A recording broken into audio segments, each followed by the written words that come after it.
আসসালামু আলাইকুম। দেখুন প্রিয় দর্শক, জাপানি জাতের কোয়েল পাখি। এখানে প্রায় 500-র মতো কোয়েল পাখি আছে। আর এই কোয়েল পাখিকে আপনি যখন টাইম টু টাইম খাবার দিবেন তখন দেখুন কত সুন্দর বাজে খাবার খাইতেছেন। আর যখন সব সময় খাবার দিয়ে রাখবেন, খাবার অনেক অপচয় করে।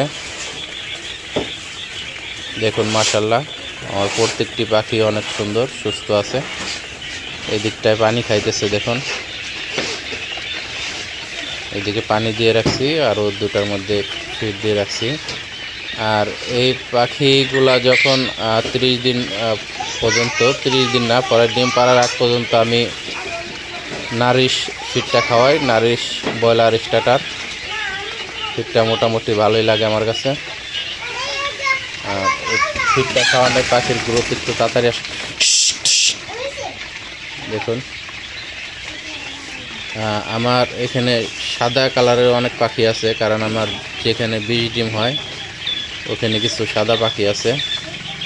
আর সাদা পাখিগুলা অনেকে অনেক পছন্দ করে, এলাকার অনেক মানুষের শুধু সাদা পাখিগুলাই নেয়।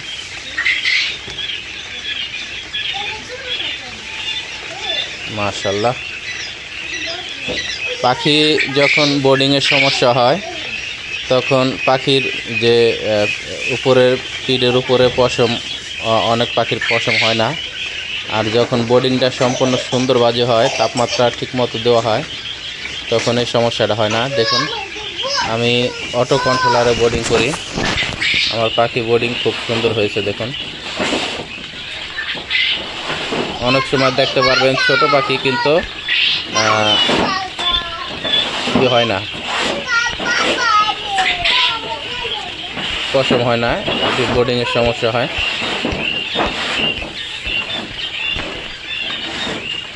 তো যাদের যদি কারো পাখি লাগে যোগাযোগ করবেন ভাই। আসসালামু আলাইকুম।